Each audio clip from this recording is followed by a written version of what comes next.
Welcome everybody to another episode of Memories of Us. Today we got Joe Fletcher and Harry Durbisky. Did I say your last name right?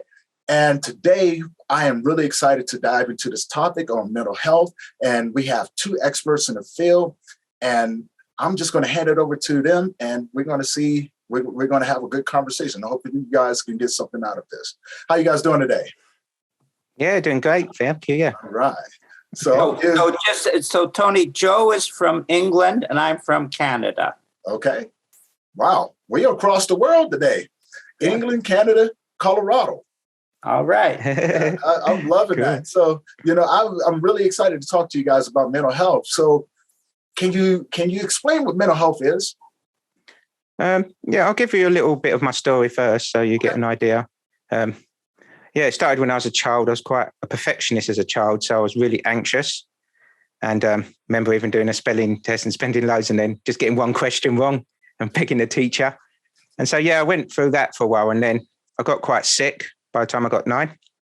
And so I went through a lot of suffering of that. And then that led to mental health issues and diagnosis. And so I went through various like CBT and things like that.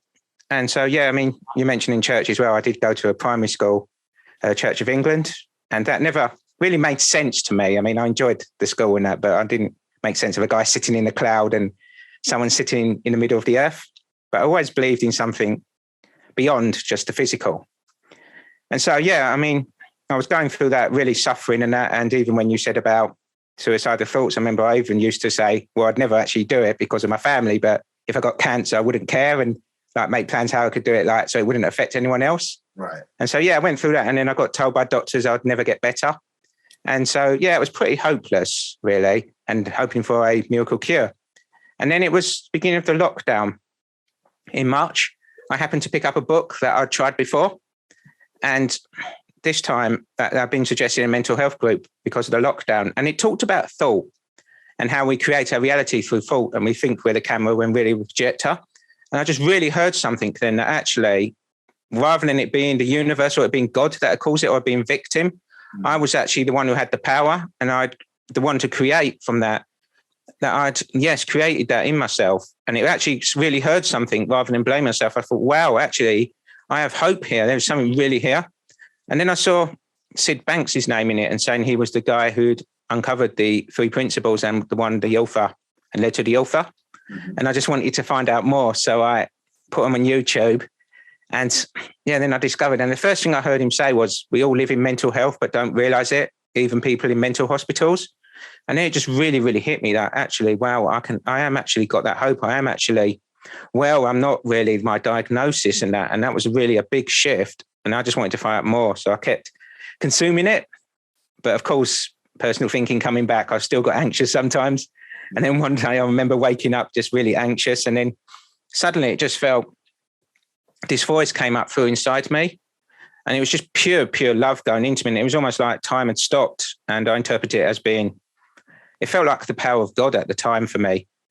And then I woke up in the morning and then it was when my mind just went so fast. It was like someone had rammed their car on a gas pedal and the mind was spinning and it was just spinning. And I went through that for a few days. I just couldn't watch telly, read or anything. And so I was trying all these different techniques to slow me down, Tai Chi, exercise. And for probably a few seconds, my mind might temporarily slow down. Mm-hmm. And then I remembered because I'd been watching a spiritual psychiatrist guy called Dr. Bill Pettit, who'd been trained by Sydney Banks. And he talked a lot about thought and the body's alarm systems and how what we call mental illness and most physical illnesses were really the alarm systems trying to bring you back and let you know what you're doing with the power of thought to create stress.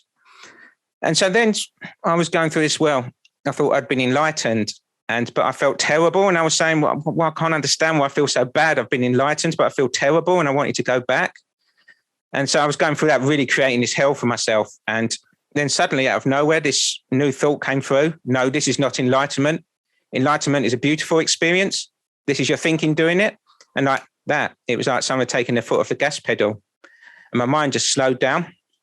But then I was still going through things and that. And then I just suddenly got into my idea and went into full-blown paranoia where I thought the government was after me and listening into me. And a friend phoned me up and slowed me down a bit.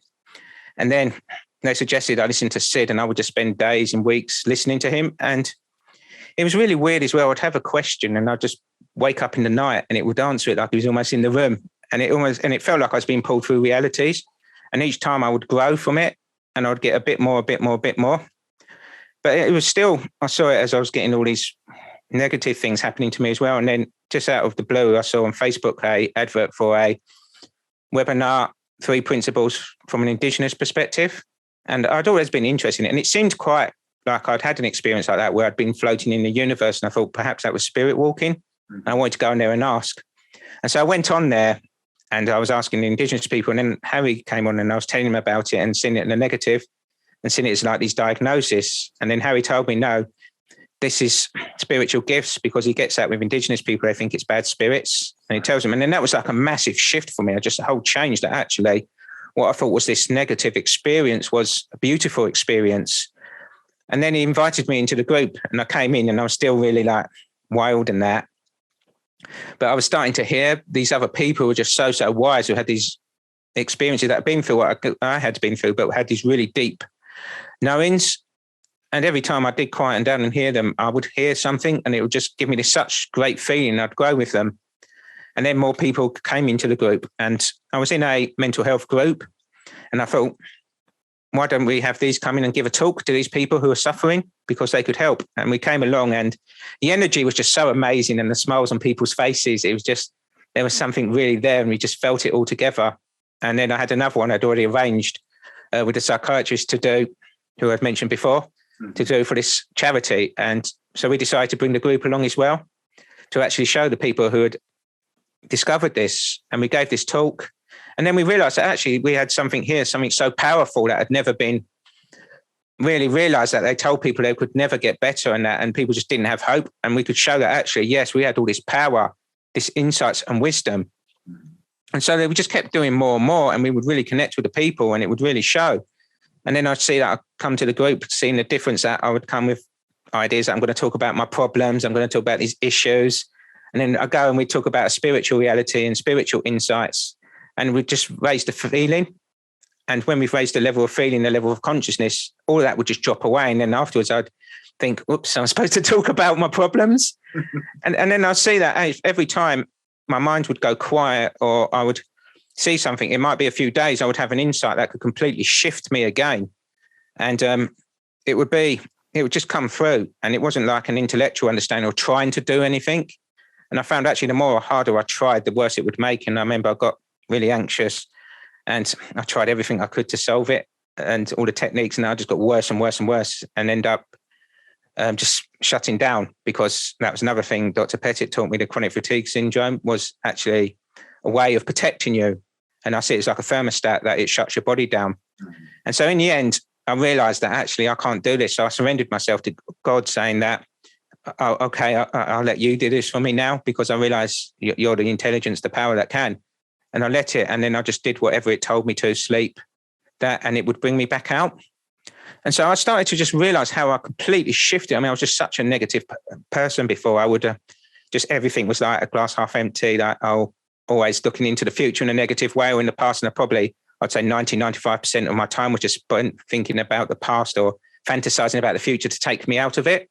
Mm-hmm. And then suddenly I just shifted as a person to it was like a polar opposite from being negative to positive. And I just suddenly felt my health was just getting so much better as well. And I could see then that actually, I had all this hope in me, and I could see the gratefulness in every experience, and the gratefulness of being in a group with these wonderful people, but also gratefulness for things like the paranoia, because that taught me about the power of thought and the power of believing your thoughts and what it can do to you. And I saw that was a much more teaching experience. And I see that every insight I have is a teaching experience for me. And for example, the other day I was talking to a woman, and because I had an Asperger's diagnosis, and I got distracted and she had a go at me. And I said, oh, it's because of my label. And she started saying, oh, don't blame that, and take some responsibility for yourself. And I got really offended by it at first, and I was going to have a go and walk out. But then I thought, no, I'm just going to sit in the feeling, because I'd heard Harry talk about sitting in the feeling, and I did it. And then that feeling dropped away, and I had that insight that, yes, I am giving away my power to a label. I'm blaming the label. Take some responsibility for yourself. And then I realized that, again, I'm doing it. If I take responsibility again, I can always have that power to heal myself, to let God heal me, which is the higher self. And I was also having it with her that she was really busy mind and having a go and all that. And I was judging her for it and getting angry. And then again, my mind just dropped away, and it was like, have some compassion for her. She's going through what you went through. She's suffering. And so, yeah, it's always like that I'll have things happen to me, or maybe Harry will be blunt. I mean, I'll get offended by it. And I realize that actually I've got stuck in a concept again. I've got stuck in ego. And that all of it is a lesson from God to let me know, or a lesson from spirit. And I see the gratefulness in each thing that happens to me all the time now, that all my experiences were lessons to help me grow. And at the time, maybe I didn't like it too much. But then when I look back and see that, and show the gratefulness and the lesson that I learned to escape that. I mean, the metaphorical Satan, they call it, don't they? The ego mind. And so, I can see now that actually it was just a misconcept of myself, and that a misconcept of what mental illness was, that I thought mental illness, and the world thinks mental illness is a negative thing, when really it is that wisdom, the voice that's trying to call you back to who you really are, and to see that actually we are all that pure love, the pure spirit within us that can never be harmed or damaged. It's just temporary situations that we feed, and we feed it by beliefs that we believe to be true. And we keep feeding into that fire and making it worse and worse. And it's seeing past that no, that's the illusion. That's just the belief and the deception. No, we are that pure love, and we're always in that pure love. And when we accept that and let it, the insights come, the guide comes to get us back. And it's just, I was thinking how nature always goes back to balance, and we're part of that, and we're always going back to balance. And God, you can call God's nature is the form of God, the artistry of God, and it's guiding that back to healing, and it's doing it to us as well. And when we stop trying to control and stop trying to change, it takes us back. And how the mental illness, and that isn't an illness, it's a guide back, and it's letting us know, and it's the healing, a part of the healing to bring us back, and the tug on the shoulder, that come back to who you really are, come back home. And seeing, I mean, you can see the example with COVID, isn't it? When they had the lockdown, how nature started healing itself. And it's the same, like when we break our arm, we don't think heal arm, heal arm, heal arm, and try to think our arm healed. We just let it happen. And it's the same with our mental health. If we keep trying to think it intellectually, we're just feeding it more and more. But if we surrender who we really are, then it's doing it for us. And that's the gift, really. Yeah. So I think I'll take over a little now, Yeah. Joe. Yeah.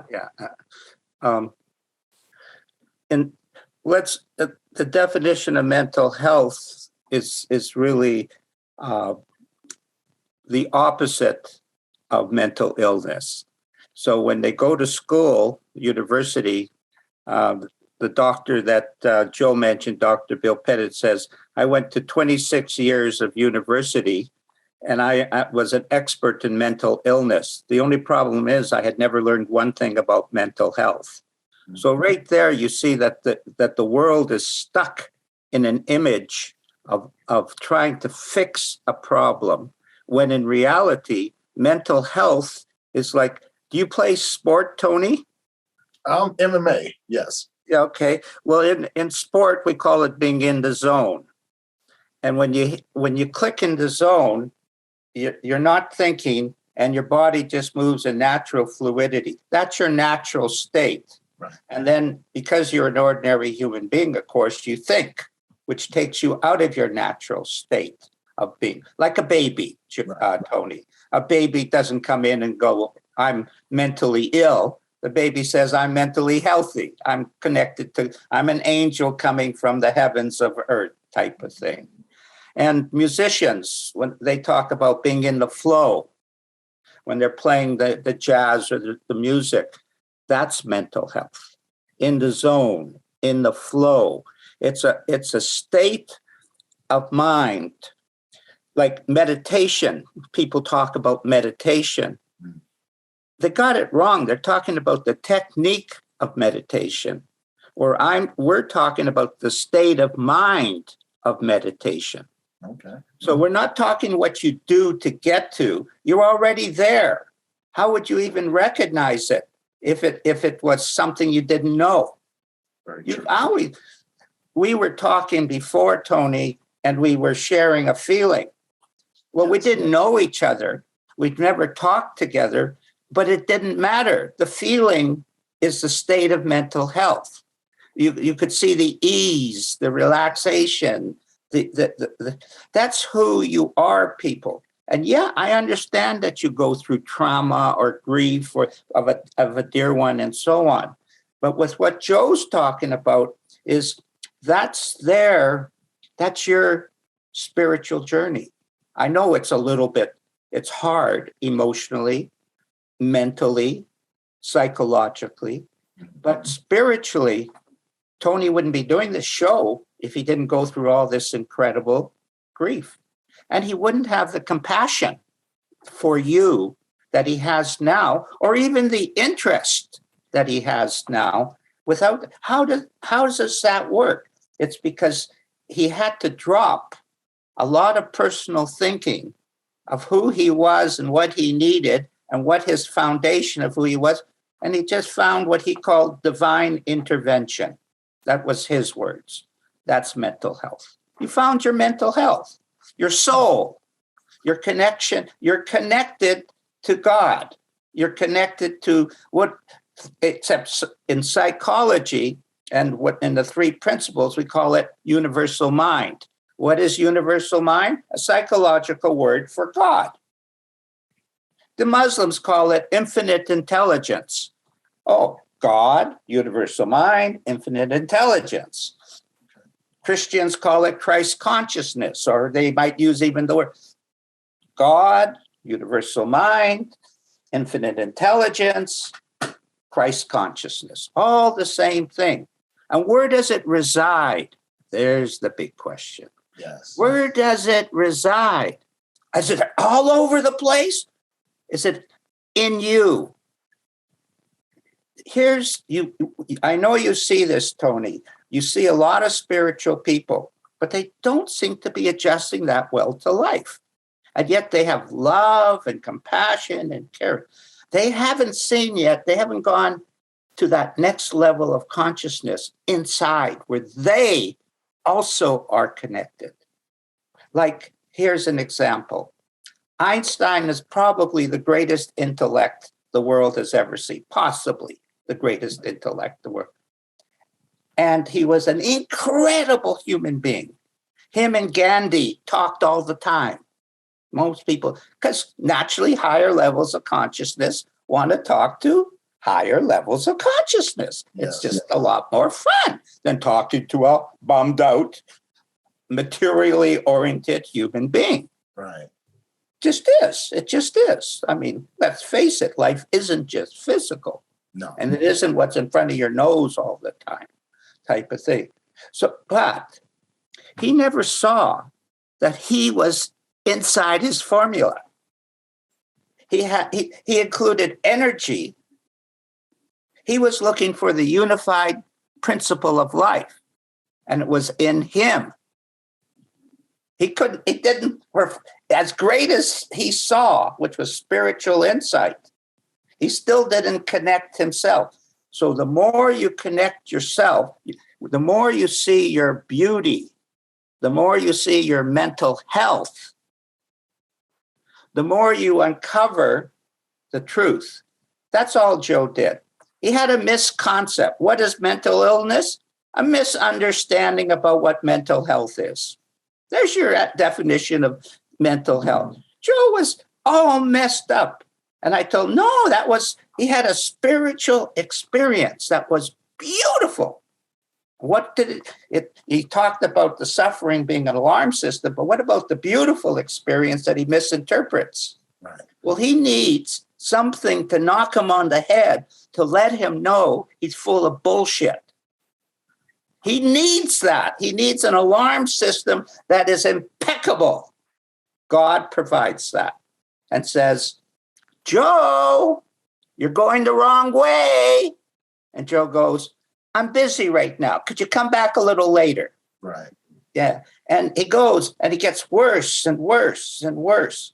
And then all of a sudden he comes and I tell him, oh, I don't know, that was a mystical experience. That was beautiful. And he goes, oh, I interpreted it wrong. Yeah. Mental illness is just the wrong interpretation of what mental health is. And mental health resides in you. Always. So when you talk to somebody and talk to them about their problem, you're ignoring that their mental health. You talk to them as an equal I work in every field imaginable. And all I do is I meet people at this. Can you imagine how could I possibly help anyone if I thought I was better than you are? That's right. How could I help you? I could pretend.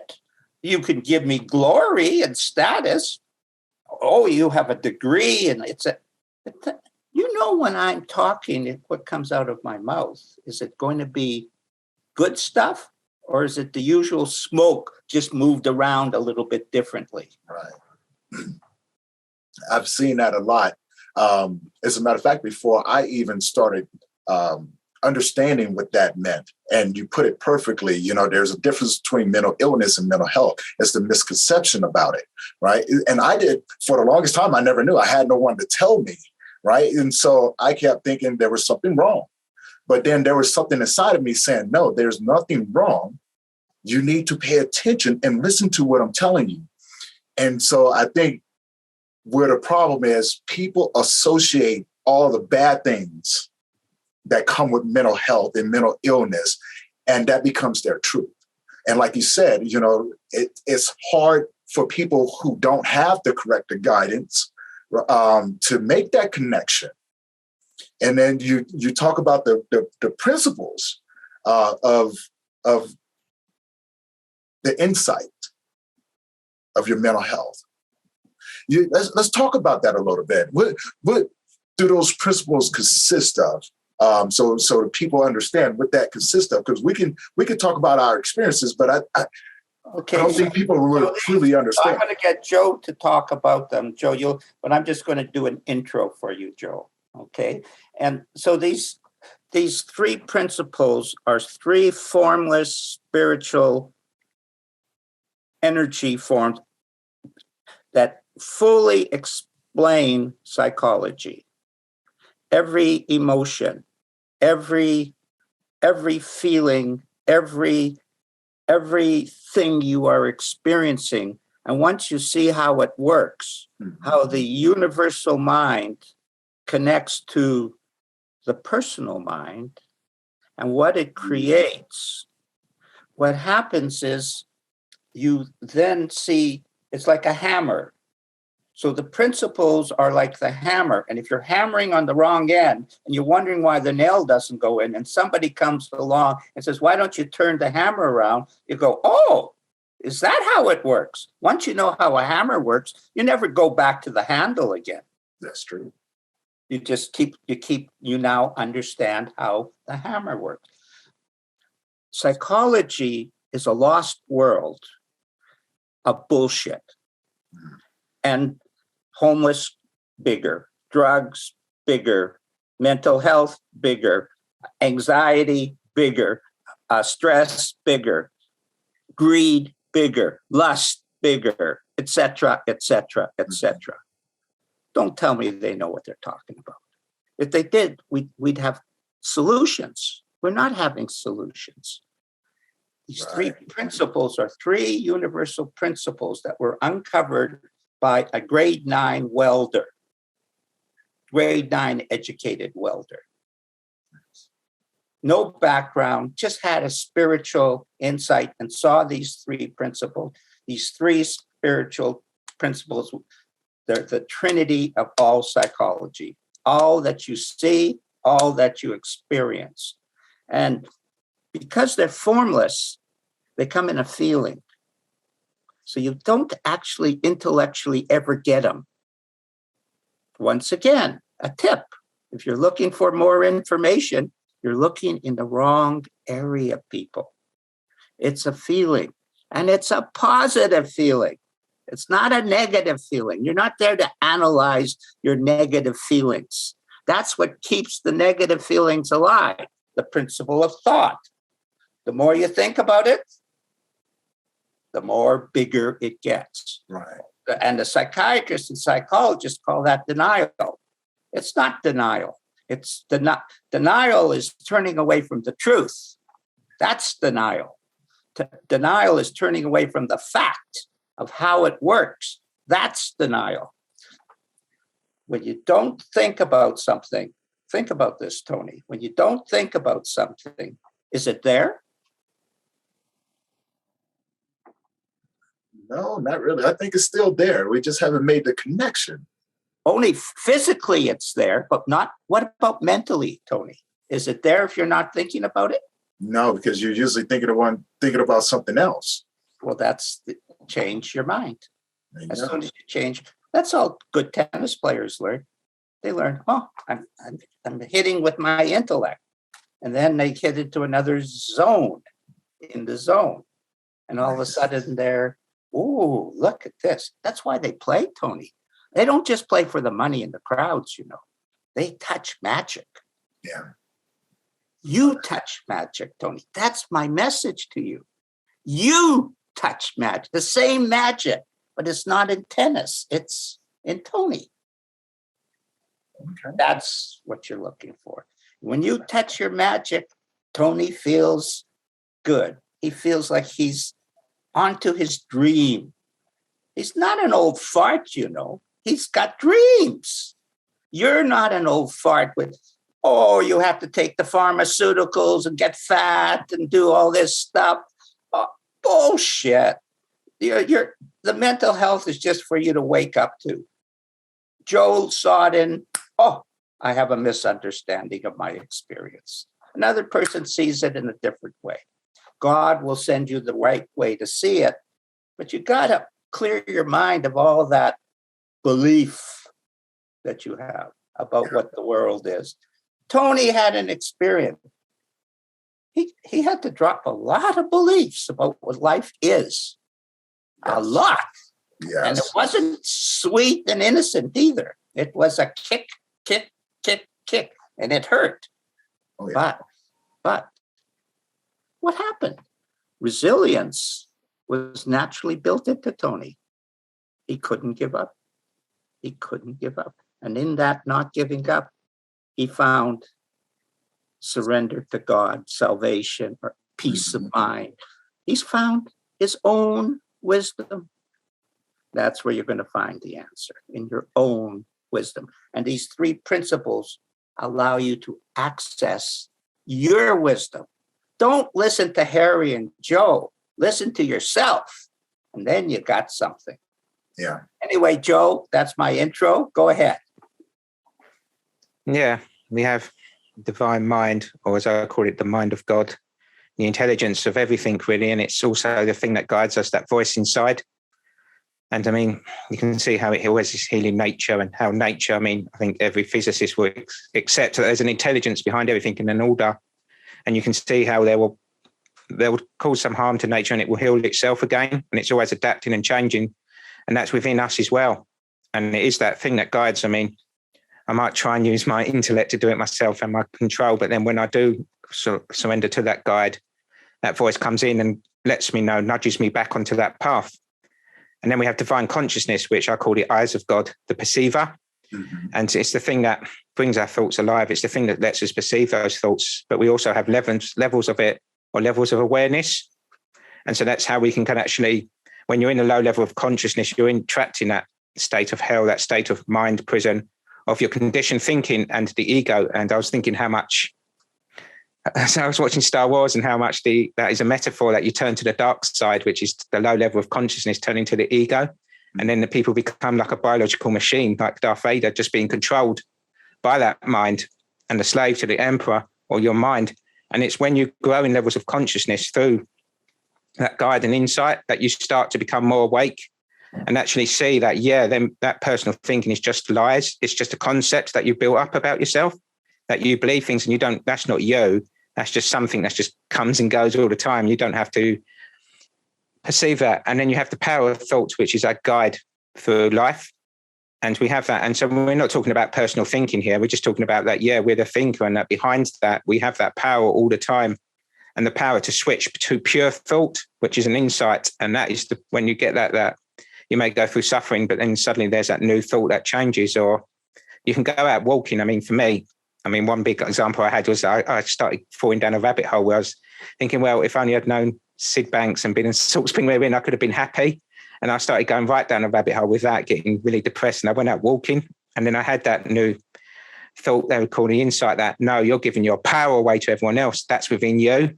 you have that happiness already. You don't need anything else. And then it just lifts it away. It's like the veil's taken off your eyes. Again, the darkness is gone, and you've got that Star of Bethlehem, you could say, it's guiding you back to the light. And then you always see that. And I mean, I've seen that as well, how the Three Principles brings. I mean, we had another psychologist who was taught, Keith Blevins came and talked to our group, and he said that Sid would say that the Three Principles isn't religion, but it brings religion alive.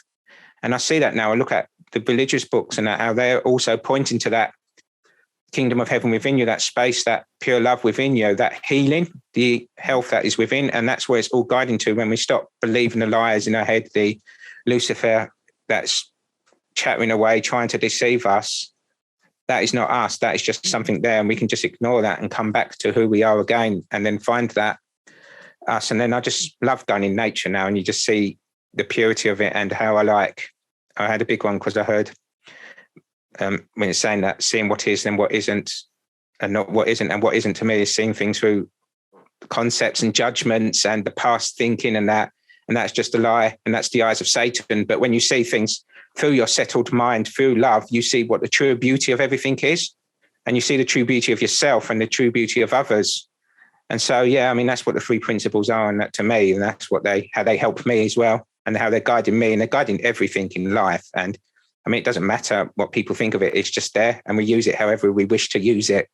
Yeah, that I can truly understand from all of that perspective, because now it makes sense, right? You know, this thing that calls us to do it, that raises us to understand the differences.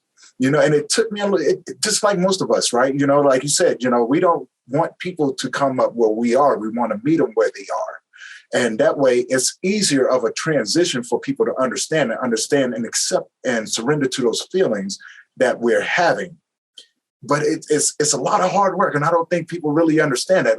But it doesn't have to be a difficult, there's hope on the other end. And I tell the guys that as well, you know, dude, there's hope. You don't have to go through this. And what I found out is that whenever I hit a brick wall with someone, I normally I would back up and go, this is your wall.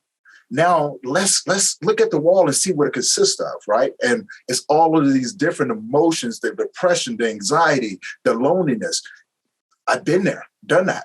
Stinking thinking, like my mom used to always tell me, she goes, boy, you're thinking wrong. And eventually I got to a point to where I wanted to give up. You know, it was like, man, I'm being hit every which way. Where do I go from here?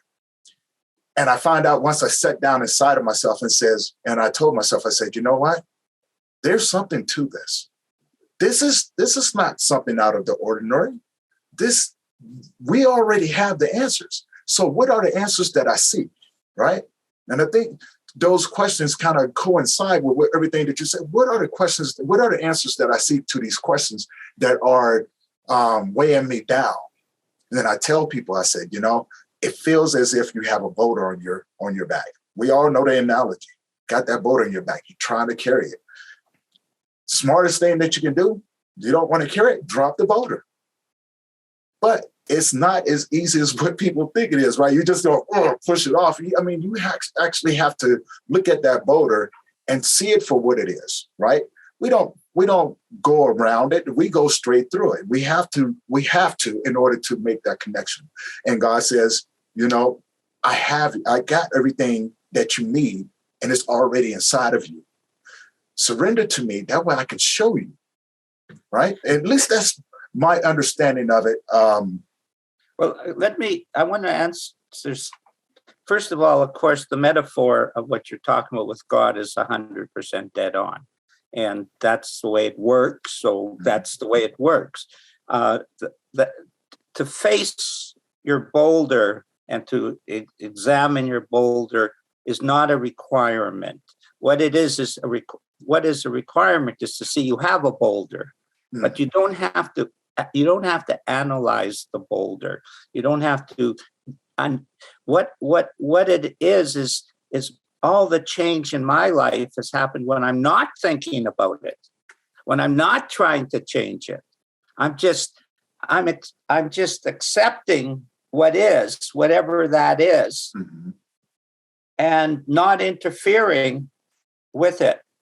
I want to give an example about that I experienced with grief, because since I was thinking of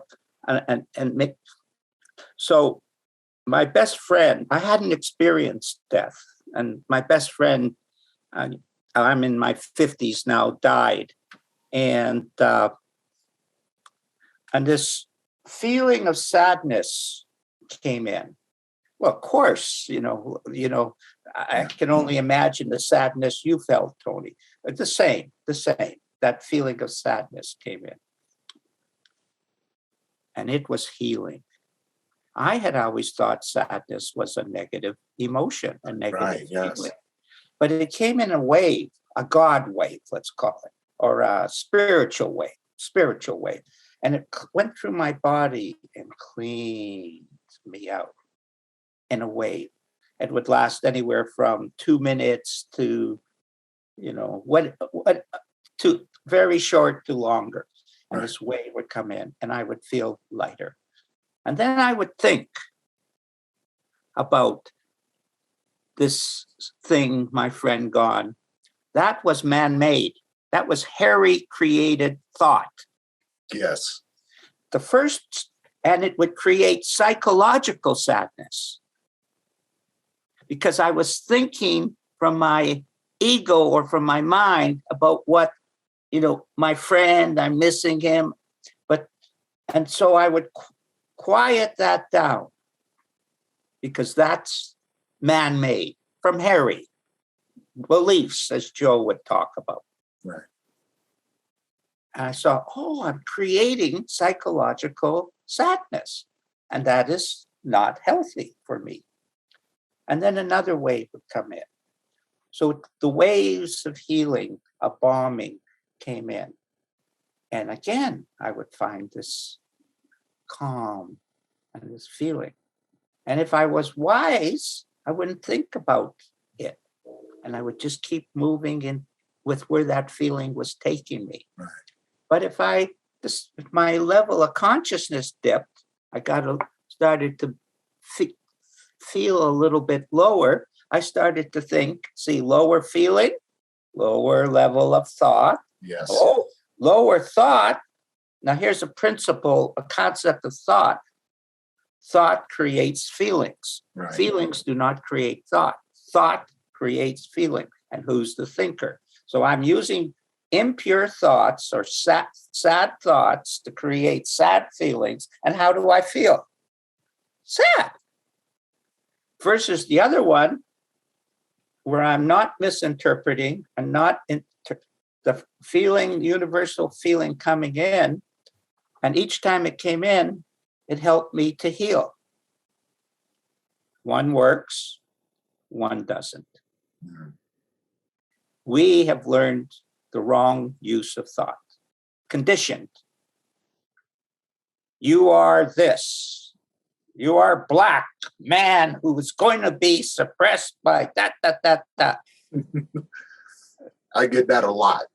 I bet. I get that a lot. It's all bullshit. Right. Except it isn't. It's like, if you think like that all the time, it's like women who think men are dishonest. Guess what kind of men they find? Dishonest. And a man comes to them with a good feeling. Can they feel it? No, So it's the same way. I come from the Jewish culture. They seem to think the chosen people were suppressed by everybody else. I had never seen such a prejudiced group of people in my life. The chosen people, no less. Chosen for what? Chosen to be a human being? What is it? And so naturally they saw all that. And I talked to my sister recently, and I said, someone asked me, is there any anti-Semitism in Canada? I said, well, no, I don't see any. My sister says she sees lots. What's the difference? Well, I'm not relating to Tony as a black man. I'm relating to Tony as a human being. Period. Yes. I'm not interested in I mean, we might talk about that and stuff somewhere along the line, but primarily that's not that interesting.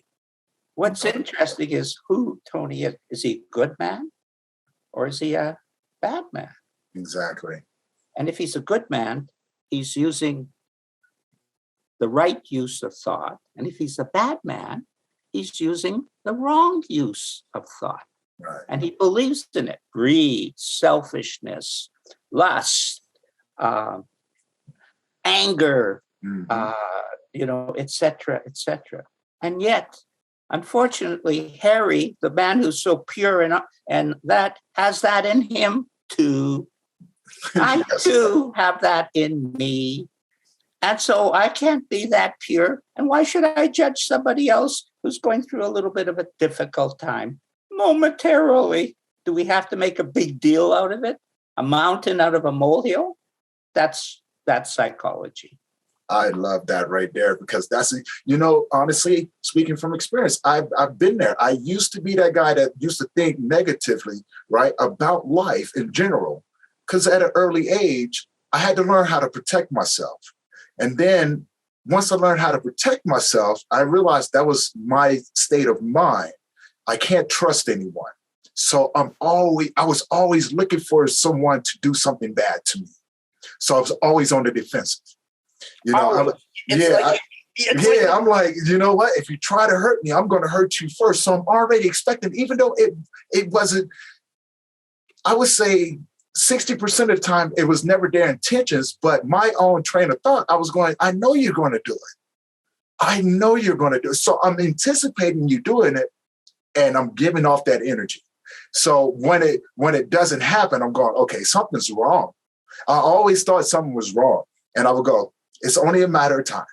It's only a matter of time. And throughout life, I just had to figure out, well, it took me a long time to figure out. And it took going through getting kicked down. It took, going into that deep place, that dark place, and looking at that darkness and going, you know what? This is not so bad. But it forced me to hold myself accountable for the things that I was feeling. Understand that what I was feeling, like you said, didn't exist. I thought myself into that feeling. I thought myself into a depression. I thought myself into anxiety. All of these things. I became angry. All of these things. In that moment where everything switched, that was that word that came out that says, hey, pay attention to what you're saying to yourself, because now you're becoming a reflection of those same words and thoughts. So now the conscious mind goes, well, I don't want to feel this way.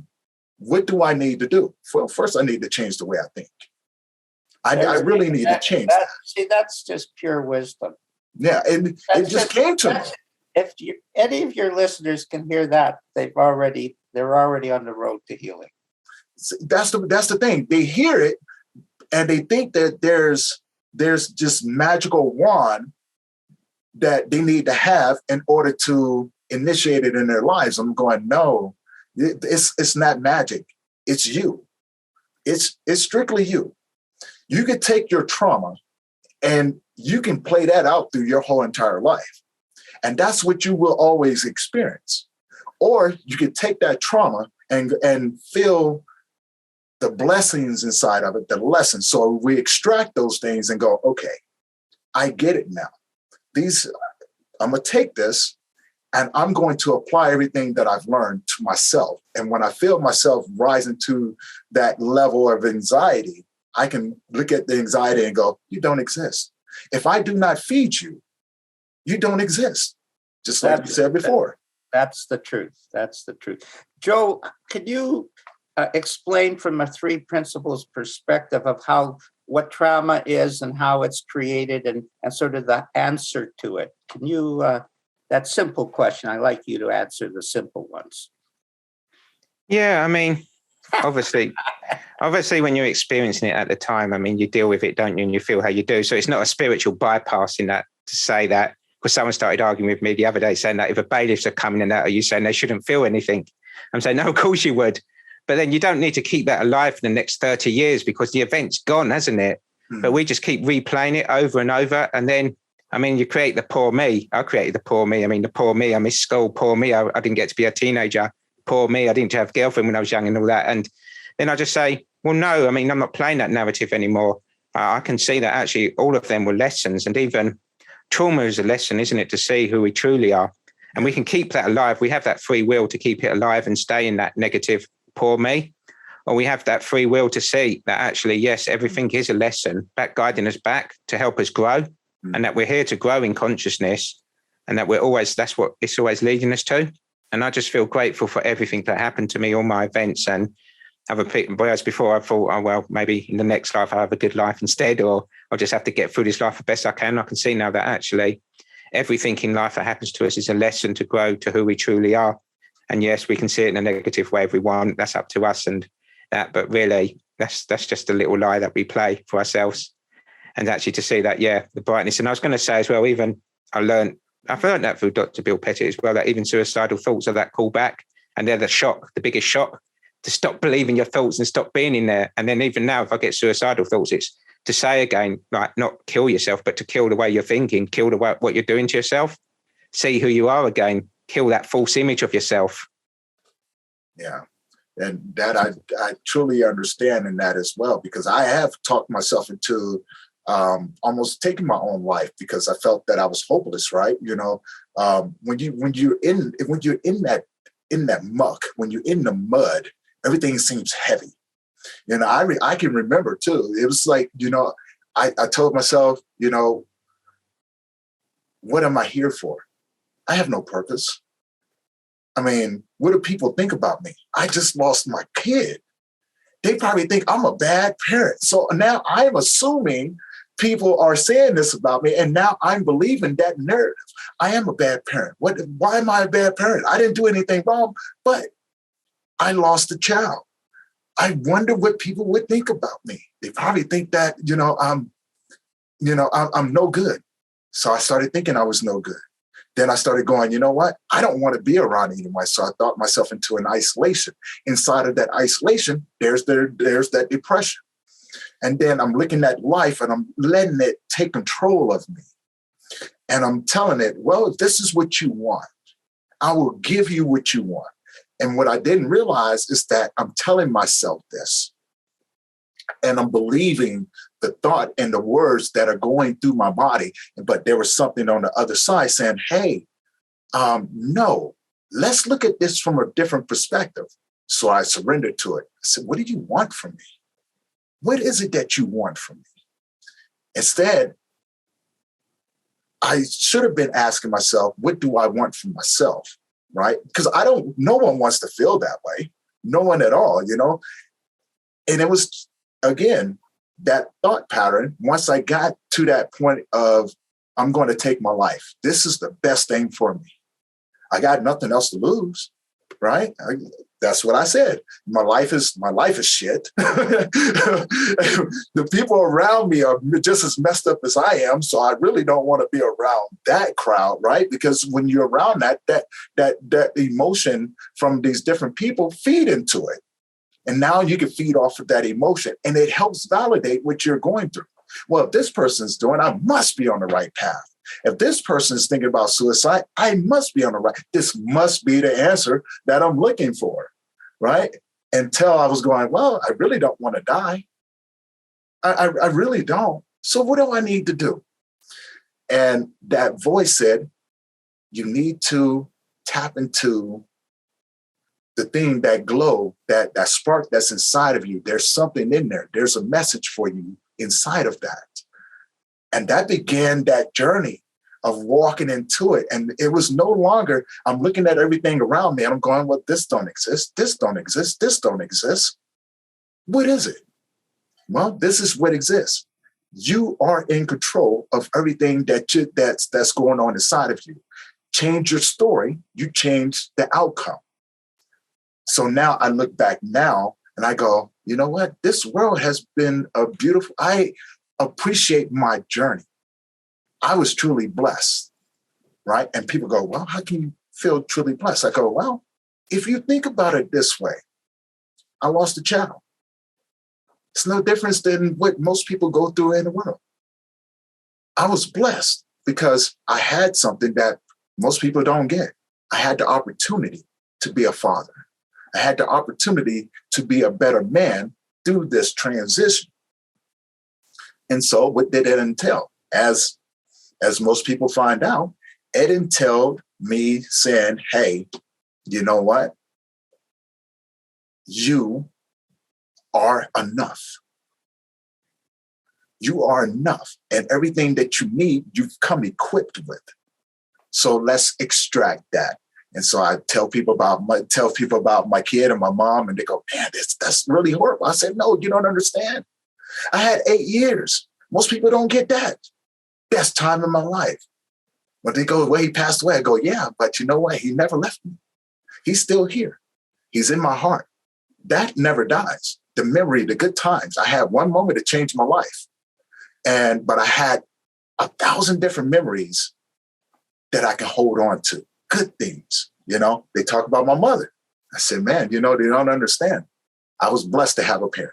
I was blessed to have them. They taught me so much. So I will honor them. I will honor them by the actions that I take from this point on. Right? No longer am I going down that hole, because now I realize that it doesn't even exist. It's a mind world.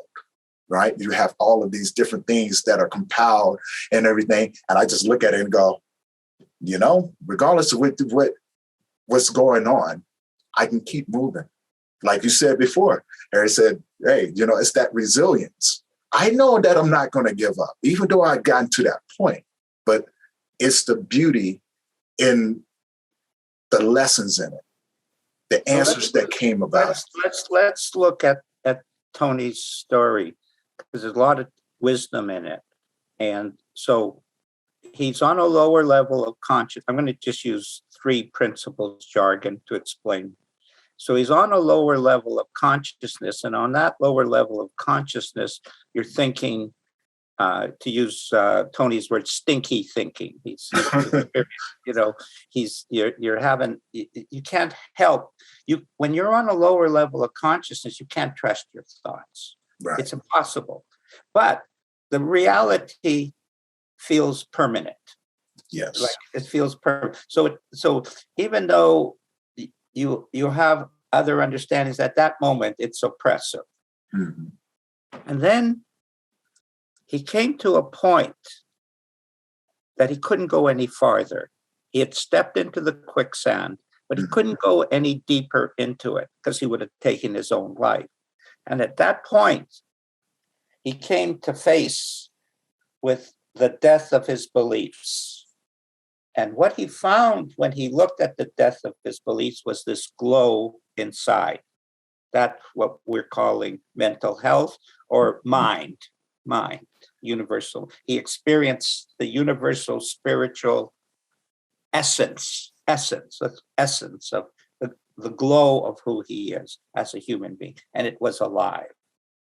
That's the moment everybody is looking for healing.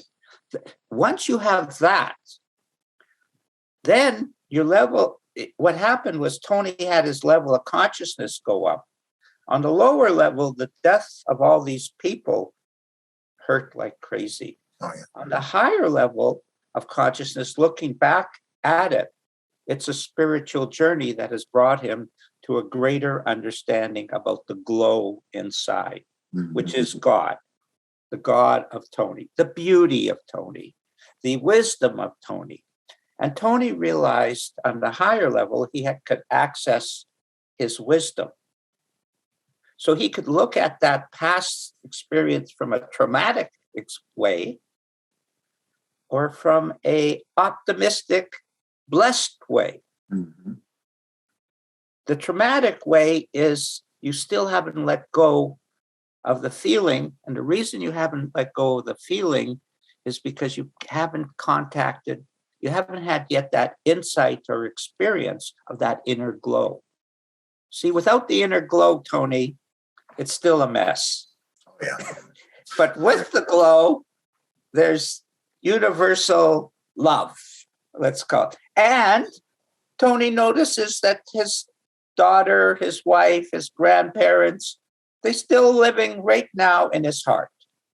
It's like every higher level a person sees. And he's more objective about it. You're too personal about what you're. So what? You got a little boo-boo on your finger. Don't give me that it's the end of the world type of thing. And so today, in today's psychological model, we have, before they just looked at, you got to get rid of addiction, an AA model type of thing. And you're diseased for the rest of your life. Bullshit and bullshit. Yes. Combined together makes bullshit. But they say, we got 5% results. You pick your nose, you can have 5% results, type of thing. Ooh, 5%. Ooh, impressive. Yeah. Before, closer to the spiritual experience of Bill W., 40%. Why is it shrinking? Oh, we don't look at that. We don't like to emphasize the negative side of the picture. Right. Or the facts.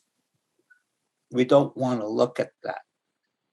But so the world finally figured out, people are figuring out you can't change addiction by willpower. Right. That I can do it. You should do it. And you're a bad boy when you do it. And you should feel bad. And the worse you feel, the more we like you talking about how bad you feel. Exactly. No good. No good. Erase that bullshit. Yes. It's no good, people. It's no good. Doesn't work. Now, the world, because they're so intellectual, they've taken it down to the level of trauma is creating the addiction. Right. Oprah Winfrey, the saint of all people, she doesn't know what she's talking about. Just doesn't know. I'm glad I'm not the only one that thought that. I probably lost 90% of the audience. But anyway, that's the only reason I mention it is she's doing the best she can from what she understands, and that makes sense to her. But the answer is you don't get rid of the trauma. You don't ever get rid of anything, Tony. No. Ever. All that happens is, to use Joe's model, your free will goes in, picks out a thought, pulls it up into the present, and it picks out, it's just, there's no answer in trauma. There's negative feelings, heavy feelings. You're not looking for heavy feelings. You already been studying that your whole life. You're an expert in heavy feelings. Yes. Are you expert in beautiful feelings, loving feelings, the glow that Tony is talking about? Until you contact the glow, you're just in preparation to see the truth. Right. Then it doesn't matter anything about the three principles. It's still the three principles are in action there, but it's the personal experience of the glow inside. Mm-hmm.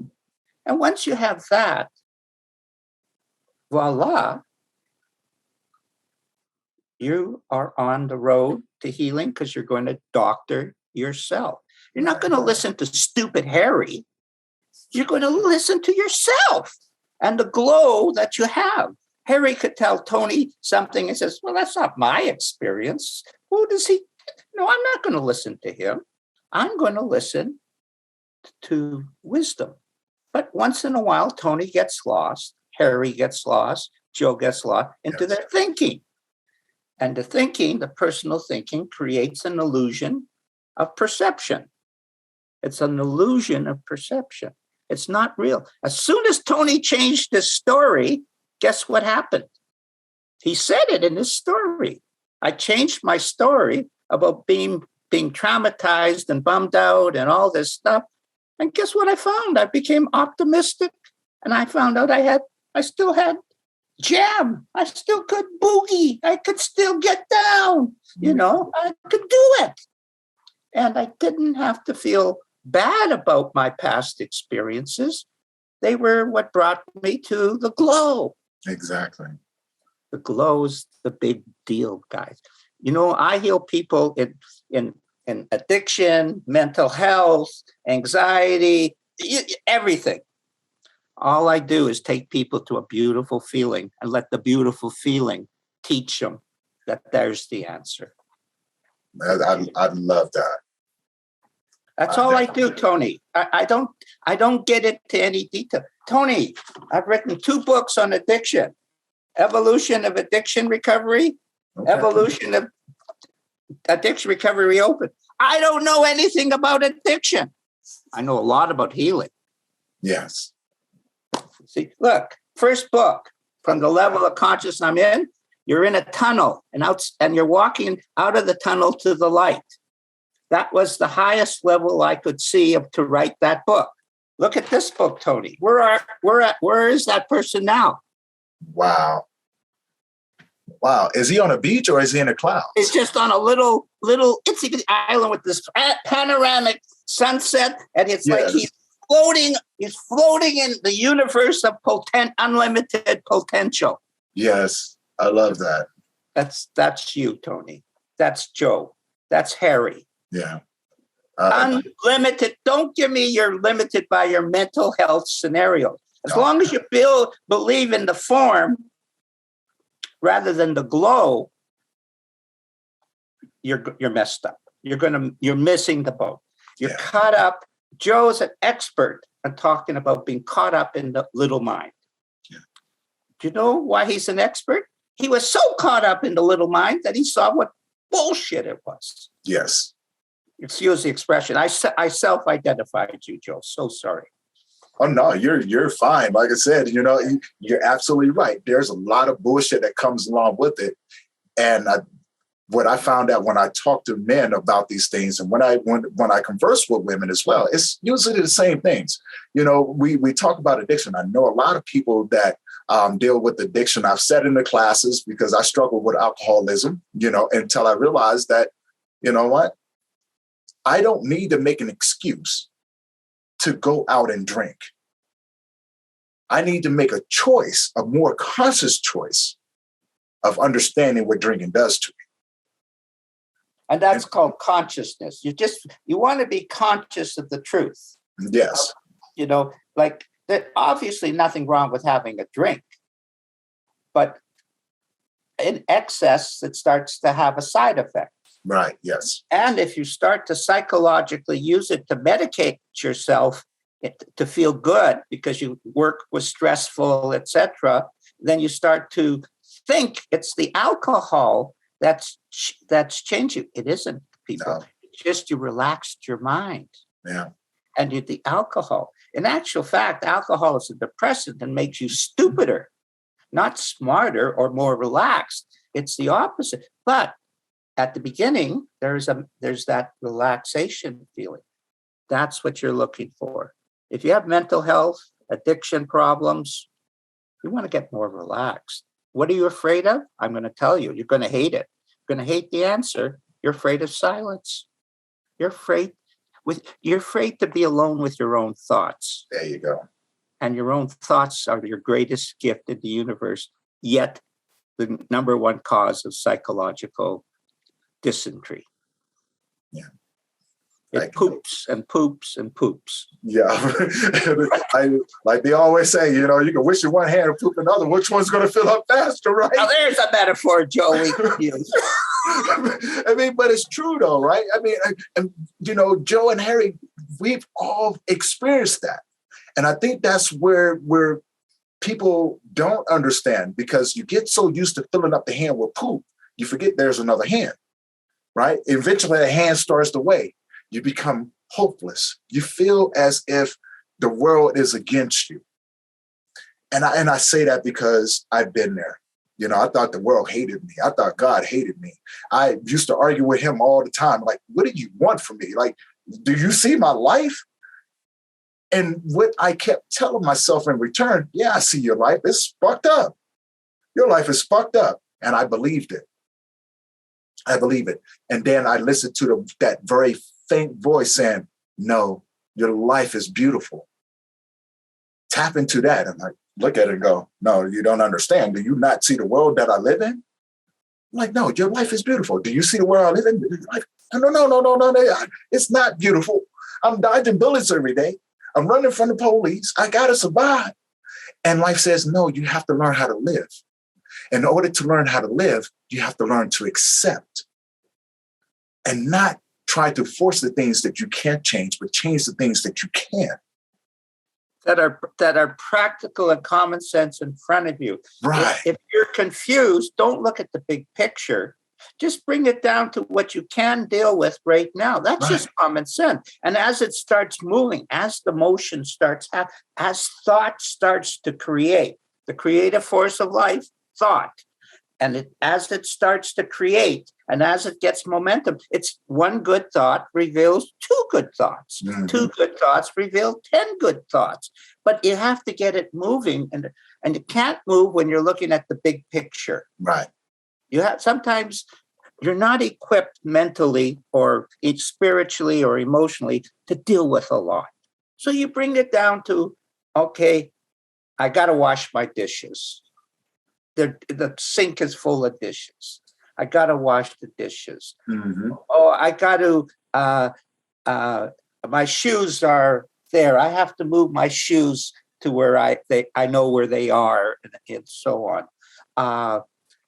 I have to pay this bill, and I have to arrange so that I can pay this bill. Mm-hmm. Things that you can deal with. And once you start to deal with it, what happens is your feeling changes about yourself. And you're raising the vibration level. Lower level of vibration. Oh, it's starting to move. It's starting to move. And that's the idea. You're moving towards a positive direction. Right. Now, here's the trick.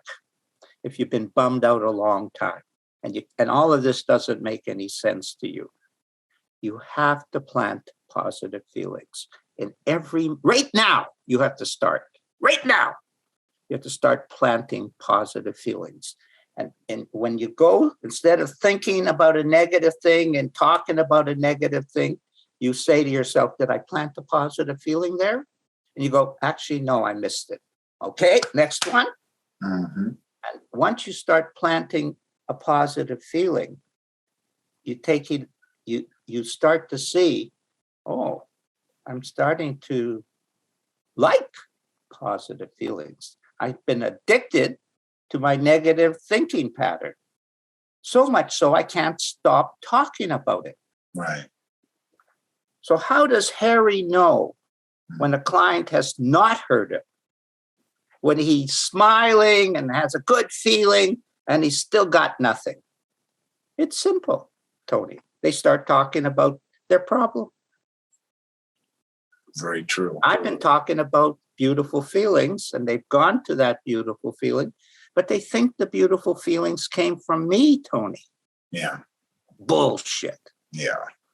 Bullshit. I don't give anybody beautiful feelings. It emerges from inside out. That they just lost their negative thinking for a little while and got absorbed with the conversation. And as soon as their little mind rested, they caught a good feeling. That's how complicated it is. I am addicted. I have to talk about being addicted. I have to talk about all these things. Well, that's nice if you want to stay addicted for the rest of your life. Right, yeah. I haven't had a drink in 29 years, but I'm still an alcoholic. Well, that's interesting. If you haven't had a drink in 29 years, you're obviously not an alcoholic. I mean, but if you're thinking you are, guess what? You're not pure. It's impure thought. Right. It's conditioned. Pure thought, purity of thought. That's the answer. Purity. And here's the best part of purity of thought.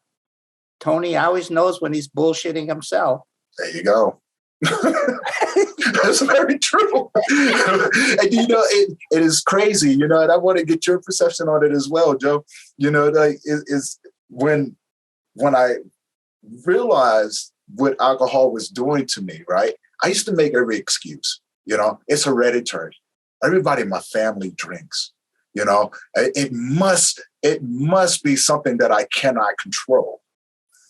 And it took me going to an AA meeting, right? And I went to 2 of them, and finally I was like, this is not for me, because I obviously don't agree with what they're saying. So change of thought, and when they say, well, you're nothing without this, your life is worthless and without meaning without this. And I went, no, that's not true. My life is worth something. I am worth something. It may not be what you think I'm worth, but I am worth something. And when I realized that the people that I was around were saying the same things, and I realized I didn't think about it, I didn't think the way that they did. I stepped back and I said, well, okay, well, I'm going to make a list. I'm going to come up with 3 things. And on those 3 things, I'm going to unfold it from A to Z. But I can't move on to the second one until I start to address these things right here. And it all came back to the same thing. You are perfect the way you are.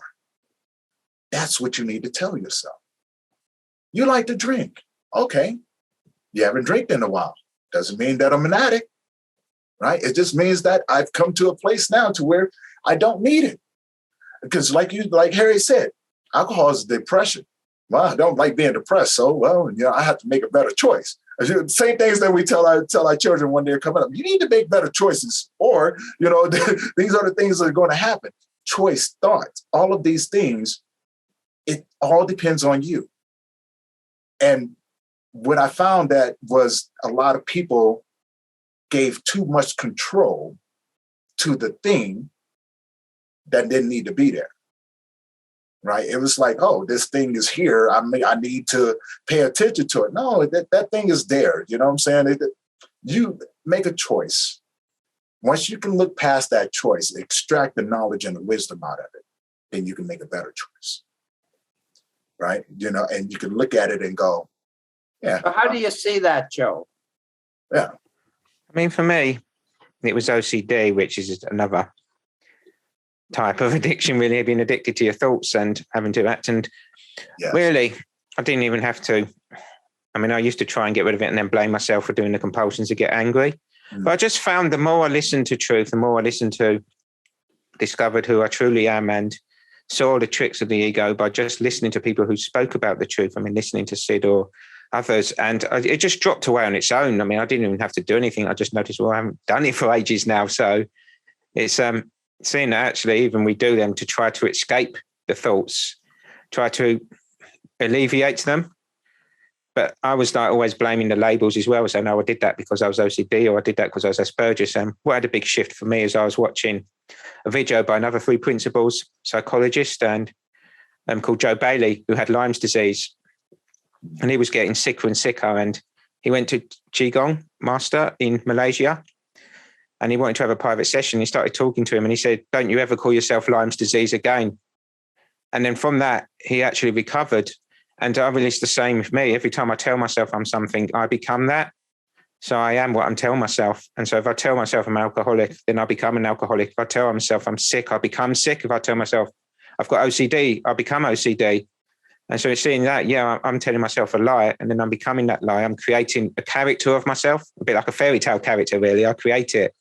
And so, yeah, we do that. We are what we tell ourselves. And I said that the other day to my friend's 15-year-old. He started saying, oh, I'm not very good at that subject. And I said to him, you're only not good at that if you believe you're not good at that. If you don't believe it, then you can be good at whatever you want to be because you have that infinite potential within you. Mm-hmm. And it doesn't mean if you're weigh 100 pounds, you're going to be the heavyweight champion of the world in boxing type of thing. But you'll find your own genius, your own talents that are not only physical, not only intellectual, which America, of course, worships, but spiritual gifts. But I call them mystical gifts. Now, when I went into the indigenous world, which is obviously a world where different portals are open than in the white world and the black world, and certain portals are closed that are open in those other worlds, but for them, the mystical is normal. And part of like talking about the weather type of thing. So you obviously don't have the same starting point. Money is everything. Ooh, what's that? That's not too mystical. Yeah. Oh, that's a little boring. They like money. Yeah. They can like cars and stuff, and dress up well and all that stuff. But mystical, that's what so I opened up to the mystical gifts of Harry. I was surprised what they were. They're the best gifts in the world. Yes. Women call it intuition. It's a gift. Of course, everyone has intuition, Tony, but some people are more open, more intuitive than others. Right, yes. There's other ways. What about vision? Is it just what you visualize? Or is it a vision from within, being with God? Yes. That's a different vision. And it's a fact that is you can follow that. Oh, how could that be? What about when you get guidance through images or dreams and stuff? What happens when you are calm and they're feeding you the necessary faith you need to see that life is beyond time, space, and matter? What about that? That's a phrase, by the way, from Sydney Banks. Beyond what you're looking for is beyond time, space, and matter. Nothingness. What about that? What about that feeling? Tony, how could Harry Durbitsky, a Jewish guy, do a pipe ceremony in front of 200, only white person there, with 200 indigenous people, of which 25% are elders, the wisest elders in the whole community. And I'm in the middle of this whole circle of 200 people doing the pipe ceremony. How does that happen, Tony? Mm-hmm. See, I just didn't believe I didn't get caught up. God makes you a pipe carrier. Yeah. No human can make you.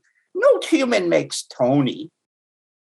Tony's just a body. It's going to disappear. Tony when Tony feels the glow, God, he's just opened up to the truth of his gifts. Mm-hmm. A lot of you people with mental health issues or grief issues, it's because you're extra sensitive in the right way, but you misinterpret those gifts. You misinterpret that it's beautiful because the world is telling you, oh no, that's schizophrenic, paranoia, etc. It's just a gift that allows you to be more of what you always wanted to be. Right. You wanted to be Harry Potter, a man of magic. You wanted to fight evil. You wanted to help other people. If you're a higher level of consciousness and you care, you've got it. But you don't want to kill yourself while you're doing it. Right. Van Gogh was the greatest painter ever and created masterpiece after masterpiece. But he died at 37 and he pulled his ear off. We could have created those paintings without doing that, you know. You too are like Van Gogh. You're geniuses, but do you have to pull your ear off? You know, it's just the world is lost. You have to find the answer in that glow. Yeah. You got it. It's the only place. It's the only, everything else, Tony, no answer. Lots of books, lots of complexity, lots of analysis and judgment, but you'll never find the answer in it. I never have. You learn by not doing, by letting go. Stop thinking so much. Mm-hmm. Stop giving people your personal opinion is nonsense. Imagine your personal opinion about what you're talking about is nonsense. There's only one personal opinion that's right. It's God's thought. Mm-hmm. Obviously, it's pure, beautiful, divine, and delicious. Wonderful. And freeing of the bullshit that you are telling yourself and the world is telling you. And in America, there's a lot of bullshit now in America. Woo, heavy. Would be good for a few people to take a step back. Yes. And I think that's where we come into play. We help them take a step back, right? Or we show them how to take a step back, because you can't really just tell a person, hey, you know what? I see the way you're thinking. You need to take a step back, because they're going to look at you and go, well, you're not me. But you know what? You're absolutely right. And they're right. You aren't them. Exactly. So we can't actually tell them what to do, but we can model it, Tony. Right. And it's through what we've gone through, right? You know what I'm saying? Because they look at us and they often, when people think that we got on this magic carpet ride and just things just happen, right? And I'm going, no, that's not necessarily true.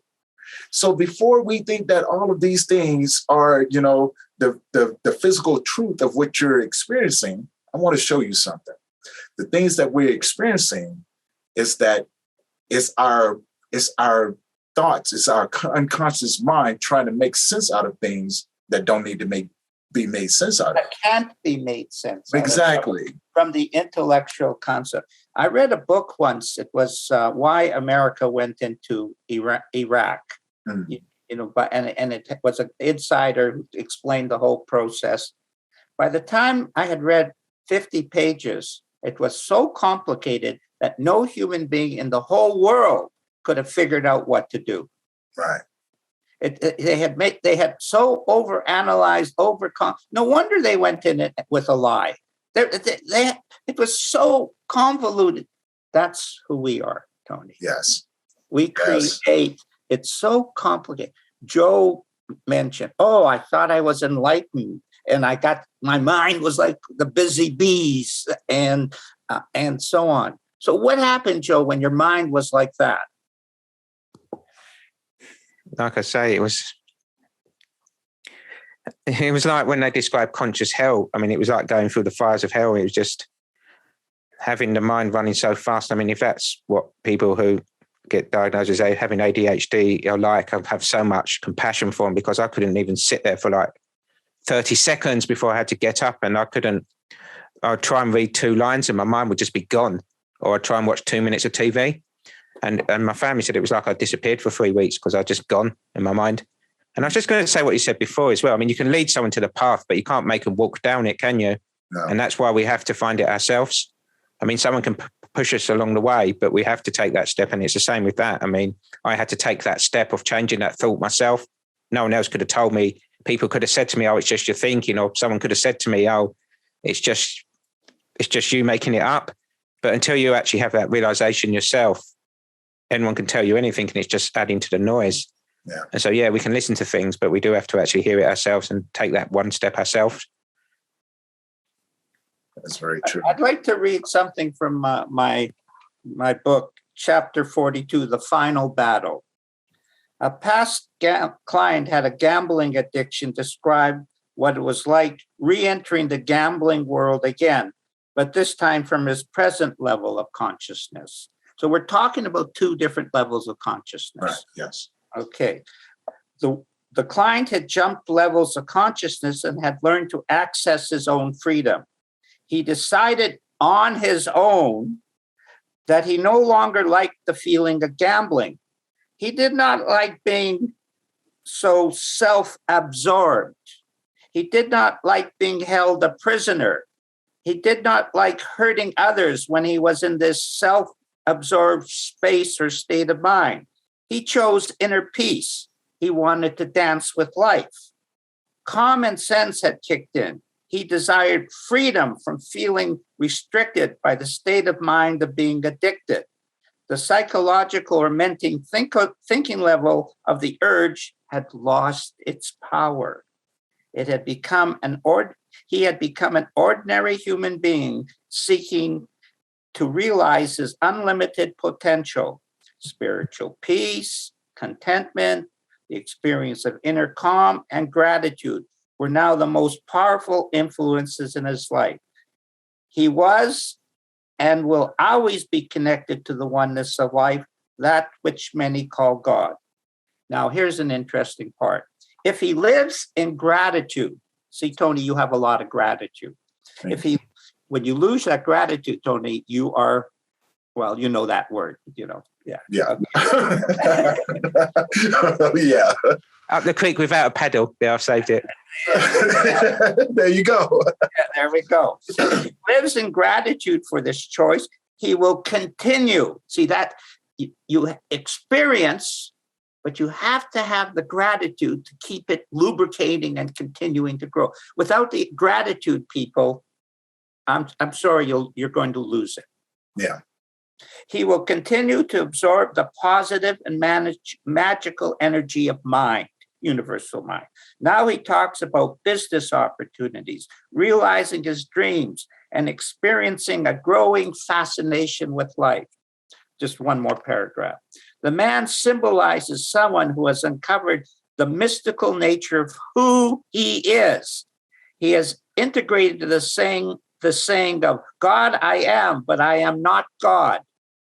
Now he is sharing his newfound wisdom with the world and with others who want to hear his vision of hope, alleviating the suffering of all mankind. That is my dream as well, and why I've written this book, blah, blah, blah, blah.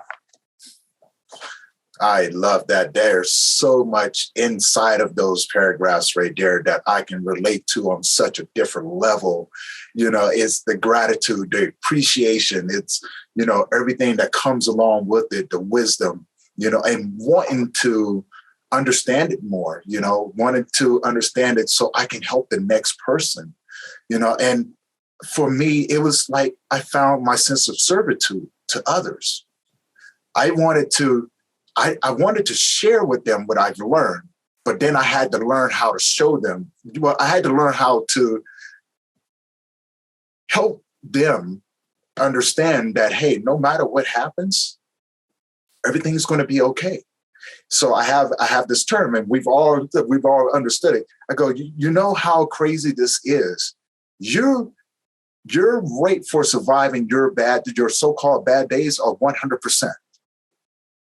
That is something to be grateful for. The sense of appreciation, because most people they live in those moments where it's hard, right? And they go, life is never going to change. I go, no, it is. Life is hard. No, I know it's hard, but it gets better. And they go, well, what am I supposed to do with this? Absolutely nothing. Absolutely nothing. Because what you're trying to do, you're trying to predict a future that you don't know yet. So we have to go back. Perfect use of the principles. Yeah, you have to go back. You don't have to keep building up the form of the negative image and beliefs and story that you have. A story gets bigger and bigger until you stop yapping about it. Exactly. And that's what it was. It's so easy to get wrapped up in it when you're around like-minded individuals on the same level of consciousness that you are, right? It's easy to do that because now you have a lot of people that can feed that negative thought, and then you find yourself, you find yourself trapped, or you're feeling like you're trapped, feeling like you can't go anywhere, right? And so we create these spaces. We create spaces where people can sit down and they can share their stories, but also, they can get something from our experiences. And I tell people, my experiences are guidelines for me, and what I can do, I can take those universal concepts and I can give those to you because it's free. There's no price to it. I don't want you to think that you owe me anything.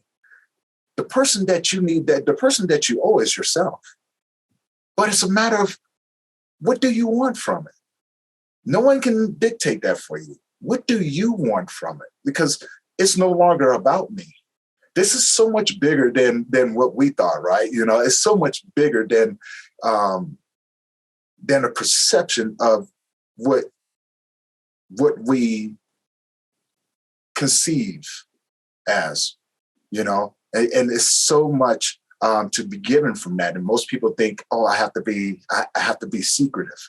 I don't want anyone to know and things like that. I go, no, that's the whole thing. You want people to know.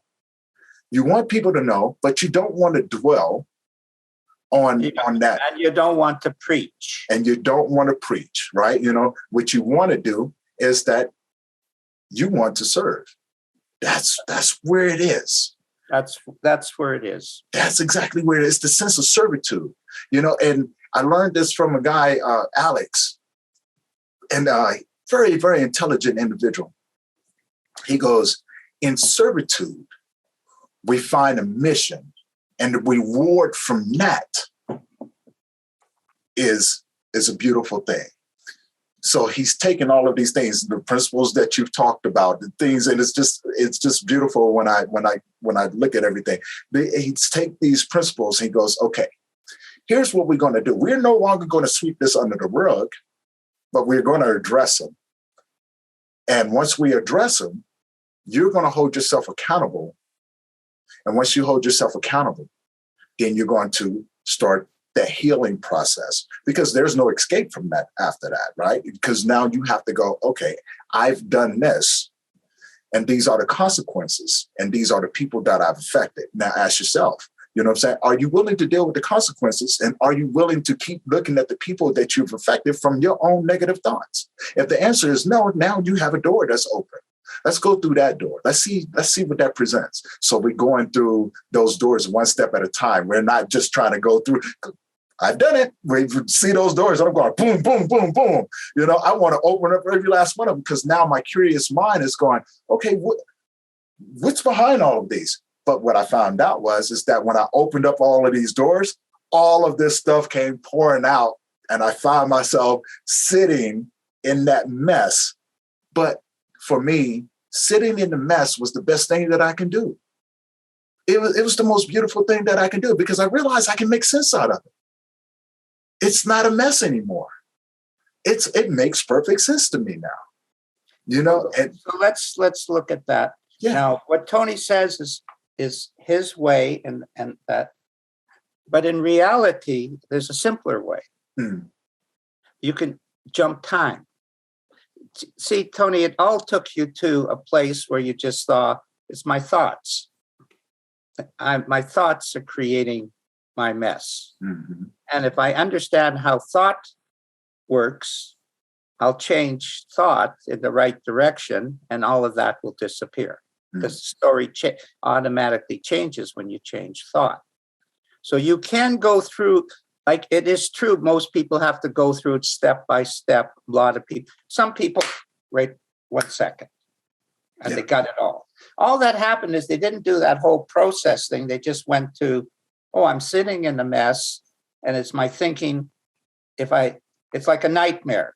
Have you ever had a nightmare and you're in the street and your car is broken and these people are chasing you and you're running away and you're lost and everything is hopeless and you're this thing, and you wake up? Yes. The first inclination you have is I have to find a way to get safe. The second inclination is, oh, it was just a nightmare. Why don't I just forget about it and just relax, and it's over. Yeah. So one is people still living in the nightmare, trying to cut through the stuff. Now, you had a divine guidance system, a GPS that was guiding you in the right direction. Everybody has that. Yeah. Agree. Everybody.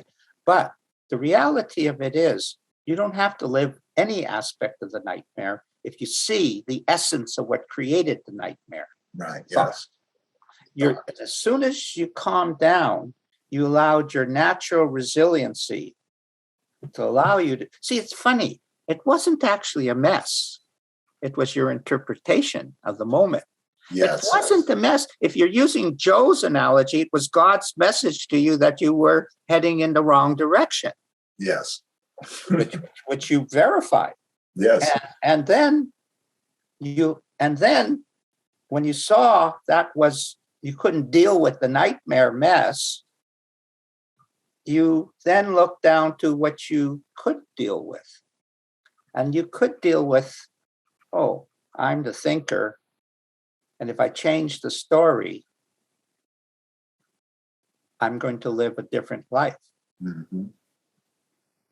And then if you go change the story is just my free will to think whatever I want. And I've been using my free will in the wrong, that's been the problem. Maybe I should use it wisely. And then comes what does that mean? And that means you shut up and listen to what God is telling you to do. Yeah. That's very true. I still argue with him. I tell people all the time, I go, if you heard the conversations that I have with God on a regular basis, you would be laughing, because we have some deep conversations, and oftentimes he'll tell me to do something. I go, well, no, that don't look like I'm going to do that today. Mm-hmm. And he goes, no, Tony, you are going to do it. I'm like, no, you see, what you don't understand is that I'm not going to do it. So it's the humor behind it, right? Because I always tell myself, he expects me to be who I am, because this is who he created me to be. So when I have these conversations with him, I hear him laugh. Well, Tony, you are going to do it. I'm like, nope, not doing that. And he goes, well, you can either do it, or I'm going to show you a different way of how you're going to do it. I go, well, I think that you should do it, and I'll go this way and I'll watch you do it. And he goes, well, it doesn't work that way, Tony. I go, well, we'll see. We will definitely see, right? So he and I go back and forth and back and forth. And, and eventually when I get there, I just look at him, just go, you just couldn't let it go, could you? Just couldn't. Okay, now that we're here, let's see what you have in store for me. And it's the beautiful way of going about doing it. I find it so, I find it so beautiful when I can do something like that, right? And not saying that what I've done works for everyone, right? It's what works for me. Works for everything, and it's just the way I deal with the challenges that come about. I no longer look at the challenges. I go, okay, what are you here to teach me? Yeah. When God says, I'm going to put a challenge in front of you. Okay, what do you want to teach me? So when Joe had his experience of this mystical experience is beautiful, did that come from me or did that come from him? No, I asked you, Tony, which one did it? Well, it came from God telling me, hey, this experience that you're going through. It was Joe who heard it. I could talk until I'm blue in the face with people and they hear nothing, nada. And then you say the same words to someone else and they go, wow. See, it's the listener that's the key. There you go. Because it came from within Joe. It was just something, I knew what he had experienced and I pointed, but I didn't make him understand. I didn't make him experience what he experienced, this relief. That came from a far deeper source. And we might even say it didn't even come from my little mind. It came through me. We might even say that. It came through me and he heard it. And it changed his life. Yeah. How could somebody misunderstand a mystical experience that's beautiful and end up in a mental health facility? Well, they can if they misinterpret the gift. And unfortunately, white man philosophy and strategy, they're the dumbest people in the world.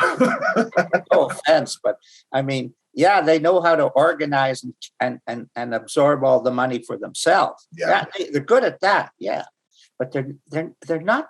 They don't like the 1 + 1 = 2. I got it. 2 + 1. Oh, wait a sec. You're starting to stretch it a little bit. 3. Okay, no more. They just don't get the mystical side of life. And they don't get that you have to live the mystical side of life. You can't talk about it. That's religion. I'm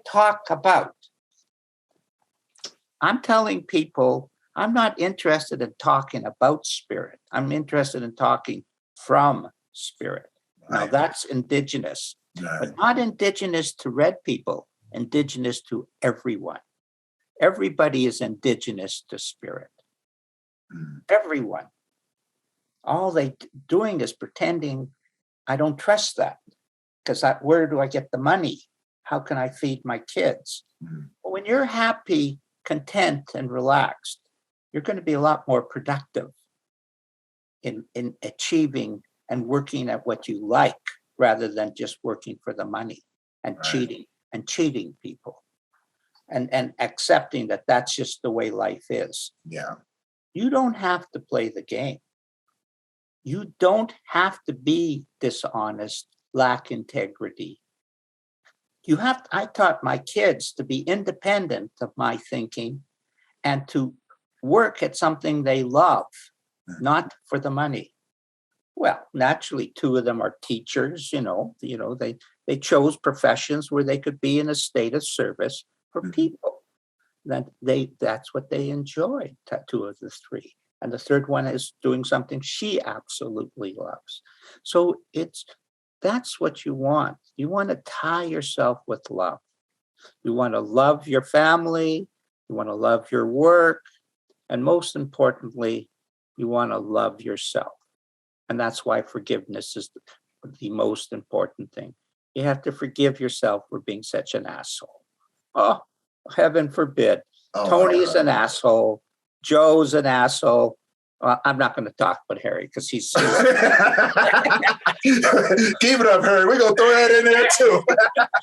but it's hard to take a look at who we are with the human condition. Yeah. We have created a mess around the world.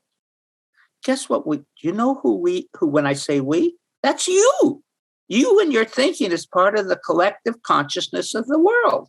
The world is in a mess because you are not thinking clearly, right, wisely, caringly. Listen, we are in this journey together. I don't want to see people needlessly suffering. That's why I do what I do. It's ridiculous. Why should people suffer? Like it's an illusion that you're creating with your thinking. And you want to give up your whole life of genius and unlimited potential for that? Give me a break. Yeah. And they're telling you you're a loser. What was the toughest thing I had to do with Joe to help him? I had to get him to lose his loser mentality. I had to get him to realize this Joe was, let's do this and let's get this person to come on with us. I said, no, Joe, it's about us. It took him a long time. And finally he said, hey, actually, I have something to say. I actually don't need all these people to verify what I'm going. He'd always say something and look at you and ask for is that good? Is that good? Now he's just talking. He's lost that loser image. Am I right, Joe? You better verify this or else I'm in big trouble here. Maybe. Yeah, it's because we see ourselves through a false image, don't we? Through a false mask. And yeah, like Harry's saying, I had to I would always say something. And if someone didn't say it was beautiful, I'd start judging myself for it. And then I just woke up one day and just realized that what the hell am I doing? I'm just giving it away. Like, I don't need any verification from anyone because I'm already perfect as I am. Yes. on the divine level. I mean, obviously we're unique on a human level and we all make our mistakes, but underneath it, we're always perfect anyway. And I think the big thing for me was seeing that when Sid said that he experienced death, and when he experienced death, he realizes that we all become enlightened and go home. And I realized that I no longer had to fear death. And if I don't have to fear death, then I don't have to fear anything. And that I'm always going to be okay. So every time I see that, then it doesn't really matter what anyone says to me or what I go through, because I know behind it all, behind the scene, behind the theatre is who I really am. And yeah, I'm going to go back there anyway. So yeah, it doesn't mean I want to be reckless of that in life. I still want to enjoy life because I'm here for a reason. Yeah. And I'm here to have some fun in that. But yeah, I know I'm always going to be all right. So just chill out a bit. Well, no, I'm listening because it's the same concept that I've developed, and it was something that I had to go back to when my son, remembering when I was with my son and what he had taught me, right? And what I didn't realize is that he was helping me set the steps for what was coming. And I didn't realize that, because who looks at their child and go, you know better than me, right? Because I'm an adult. You don't know better. You haven't even experienced this world. What I didn't realize is that he just had a different view of it. So he taught me how to look at the world as this big old playground where you can climb trees. As an adult, you can still swing on swings. The sky is beautiful, even when it's raining. He taught me how to see the beauty in all of that. And when he passed, it took me some time, but I started tapping into it, and I went, you know what? This life is beautiful. You see that tree over there? I'm going to go climb that tree. Not just because someone said I can climb the tree. I climbed the tree because I wanted to climb the tree. It was fun. It was beautiful. I wanted to touch the leaves on it, right? I wanted to grab the branch on it and feel the texture on my hand. I wanted to smell the scent that came from those trees. And then it became this thing of, I wanted to learn more about it. I wanted to learn about this tree. What is the history of this tree? Oh my God, you started from a tree, but what does that mean? It means that inside of this seed and the pressure from the earth, it cracked it. And it was the time and attention that was put into it. And then it was letting it do exactly what a tree is going to do. You don't have to tell a tree to bloom. It's going to do it, right? A tree is exactly what it is. It's a tree, just like a flower. You can plant it. You may not know what type of flower is going to pop up, but you do know that when it blossoms, it's going to be beautiful. So it's the anticipation of the beauty and going, man, patience. I told someone, I said, man, I'm a patient individual. I can watch a blade of grass grow for years and then never get old to me, because everything else that grew from it, it's just another section of it, right? It's learning, it's growing, it's doing exactly what it's supposed to do. And so you have to water that, you have to nurture it. And for me, that's what it was. It was nurturing that seed that was inside of me and letting it grow and watching it grow. But watching it grow from a different perspective. I couldn't see what was going on inside of me. So I had to step outside of me and look and go, man, this is beautiful. This right here is what it's all about. And then I looked at all the different things that came from it. And I went, man, I wonder if I can do this again. And like Harry said, I watched people get entwined with the money. It became that sole purpose. So when I got into doing this work, people go say, how much do you charge to do this? I go, man, I do this stuff for free. You don't understand. This is not mine to keep. I want to give it to you. And in that moment, I realized that no matter what happened, I don't need your money to give away my gift. This gift is not mine to keep. It was given to me and it manifested itself in order for me to give it to you. So everything about me changed. It was like, man, I no longer looking to go in the room and go, okay, what can I get from people? I walk in the room and go, what can I give to people? How can I serve this gift to you? And God does this beautiful thing. He sets people in front of you and says, this is who you can give it to. This is who you can give it to. Give it away. Give it away. There's no better feeling in the world than that, man. No better feeling. And my life changed. It changed on an epic level. It's like, I don't need this over here. That's just material stuff. I can't take this stuff with me. It's what I can leave behind for the next person. Because if I can give you something, if you can take that, use it to your benefit, and then take the things that you did need to give to someone else, man, I live a very blessed life. That's what it's all about. And I want everyone else to experience that. And I don't know, it's just something about that feeling right there. That's dead on. That's just pure truth, pure genuine truth of why we need each other and why we need that feeling, and the feeling when we share it, what it gives back. Yeah. It makes everything. It just brings everything alive. It really does. And that's why the poor, and the poor are the richest, and the rich, are poor, and so on. We need to share. We do. And so I think this is a good place for us to call. Maybe we'll just let Joe say something, I'll say something, and then you'll summarize it, and then we'll call it a day. I like that. I was looking at it too. I was like, yeah, we get to that point. We've talked about everything from across the board, and it's been such an honor to have you guys on. I just want to say that first and foremost, thank you for the work that you guys are doing. And it's such a beautiful blessing to have you guys on to share your experiences and your knowledge with people. I know I learned so much and everything. So yeah, I'm gonna hand it over to you, Joe. What are your thoughts? Yeah, and you can just share anything. You can share a smile with somebody. You can share your time with them. You can share some space with them. It doesn't have to be material. You can just show somebody you care. And when you see the God in them, then you know that you're shining the God in you. And that's it. When you see the love in other people, you see the love in yourself.